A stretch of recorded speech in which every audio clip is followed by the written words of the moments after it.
எவ்வளோ பேரை பண்ணலாம். அதில் டிசிஎம் டெபுட்டி சிஎம் வந்து ஒரு 6 மாதம் முன்னாடி ஒரு இடம் ப்ரோக்ராம் பண்ணியிருந்தார், அந்த உழவர் சந்தை பகுதியெல்லாம்.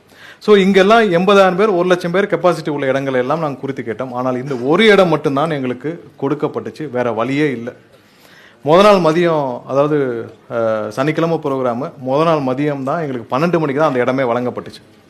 கோர்ட்டுக்கு போகலான்னு பார்த்தோம். அன்றைக்கி வந்து பார்த்திங்கன்னா மதுரை ஹைகோர்ட்டில் பாம் த்ரெட்டு, அதனால் அன்றைக்கி கோர்ட்டுகள் மூடப்பட்டுச்சு. ஸோ அடுத்த நாள் இந்த நிகழ்வு நடக்கும் பொழுது எல்லா மாவட்டத்தையும் பார்க்கும் பொழுது கரூரில் கூட்டம் கம்மி.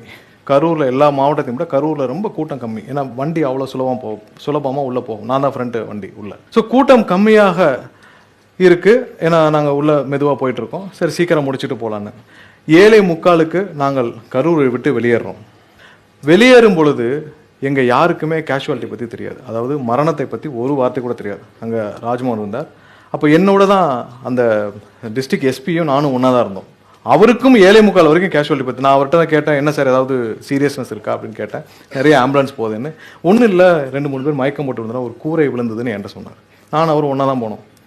ஸோ 8 மணி வரை நான் மாநில அந்த மாவட்ட காவல்துறை கண்காணிப்பாளரும் நான் தொடர்பில் இருந்தேன். அப்போ வரைக்கும் எங்கள் யாருக்குமே கேஷுவாலிட்டி பற்றி தெரியாது.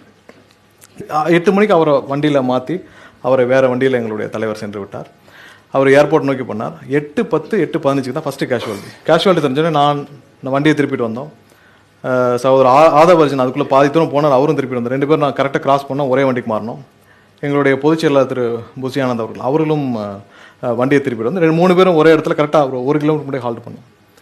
அப்போ எங்களுடைய நிர்வாகிகள்கிட்ட வந்த ஒரு விஷயம் என்னென்னா, கரூர் முழுவதும் லாக் செய்யப்பட்டுருச்சு. நீங்கள் யாரும் உள்ளே நுழைய முடியாது.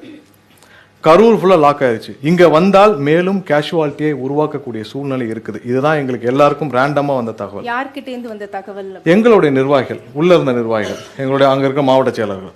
சரி அதையும் பரவாயில்ல, நம்ம உள்ளே போகலாம் அப்படின்னு பார்த்தா அங்கே இருக்கிற கலெக்டர் ஆஃபீஸ்லேருந்து இல்லை 144 நீங்கள் உள்ளே வராதிங்க அப்படின்னு சொன்னாங்க.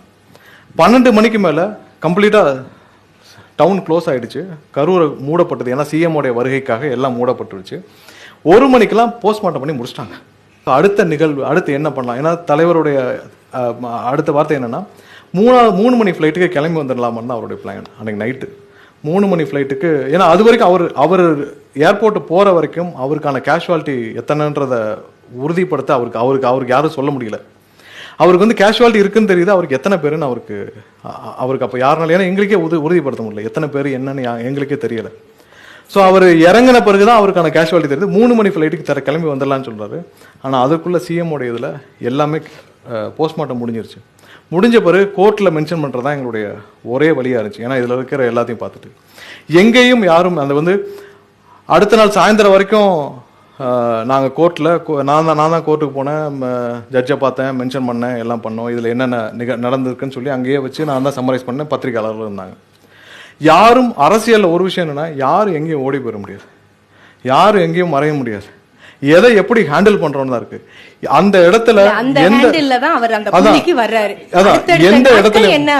எந்த இடத்துலயும் நாங்க வந்து சரண்டர் ஆகலாம்னு சொல்லி நாங்கள் எங்களுடைய தலைவரிடம் மற்றவர்களும் டிஸ்கஸ் பண்ணோம். அப்ப சரண்டர் ஆகுதுக்கு என்னன்னா, எங்களிடம் நிறைய ஆதாரங்கள் அப்ப இருந்தது. அந்த ஆதாரங்கள் மாநில காவல்துறை மீது அந்த குற்றச்சாட்டுகள் எங்களிடம் ஆதாரங்கள் இருந்தது. அந்த ஆதாரங்கள் அளிக்கப்படும், அதனால வேண்டான்னு சொன்னதுனால தான் நிறைய எங்களுடைய சட்ட வல்லுநர்கள் சொன்னதுனால தான் நாங்கள் சரண்டர் ஆகலை ஃபர்ஸ்ட். ஏன்னா மாநில காவல்துறை மேல் தான் எங்களுடைய முதல் குற்றச்சாட்டு இருந்துச்சு. அதனால தான் நாங்கள் சரண்டர் ஆகலை ஃபர்ஸ்ட். இன்னொன்று என்னன்னா, மீண்டும் கரூருக்கு போக முடியாத ஒரு சூழ்நிலையை இந்த மாநில அரசு உருவாக்கி வைத்திருந்தார்கள். அதில் எல்லா வழியிலும் லாக் செஞ்சிருந்தாங்க. ஸோ அதற்காக தான் நாங்கள் நீதிமன்றம் மூலம் நாங்கள் மாறுபட்டோம். எந்த இடத்துலையும் இதுக்கு நாங்கள் அங்கே ப்ரெஸ்ஸை பார்த்து பேசலாமான்னு பேசணும். ஆனால் எந்த இடத்துல நாங்கள் பேசியிருந்தாலும் இந்த 41 பேருடைய மரணத்திற்கு நாங்கள் டிஃபெண்டாக போவே இது அரசியலாக்கவும் அவங்கள வச்சு நாங்கள் அரசியல் பண்ணுறதோ இந்த மரணத்தை வைத்து அரசியல் பண்ணுறதுக்கு நாங்கள் யாருமே தயாராகலை. ஏன்னா எங்கள் தலைவர் அவருடைய அரசியல் பயணத்தில் இவ்வளோ பெரிய ஒரு பாதிப்பு, அவர் என்றைக்குமே அதுலேருந்து விடுவிட மாட்டார். ஆனால் கண்டிப்பாக அந்த 41 பேரை வைத்து ஒரு நாளும் அரசியல் பண்ணவே மாட்டார். அதை முதல் நாளே தெளிவாக சொல்லிட்டார். ஸோ அது ஒன்று தான் எங்களுடையது. 41 மரணத்தை வச்சு இது வேற யாராக இருந்தால் பாருங்க, அங்கேயே போய் நின்று அங்கேயே ஒரு அரசியல்வாதி அங்கே இருக்க மாவட்ட செயலர் சட்டை பிடிச்சி என்னடா பண்ணீங்கன்னு கேட்டு அங்கேயே ஒரு பெரிய டிராமா கிரியேட் பண்ணியிருப்பாங்க. அந்த டிராமா யார் வேணாலும் பண்ணிருக்கலாம். பட் டிராமாங்கிற வளையத்துக்குள்ள கொண்டு வந்துடுறீங்க. இல்ல கண்டிப்பா அந்த அரசியலுக்காக அந்த 41 பேரை மரணத்தை நாங்கள் என்றும் பயன்படுத்த விரும்பவே இல்லை. அது ஒண்ணுதான் எங்களுடைய மௌனத்திற்கு காரணம். அது அமைதியாக முடிய வேண்டும் என்று நினைச்சோம். சார் இப்ப இந்த கரூர் சம்பவம் ஒரு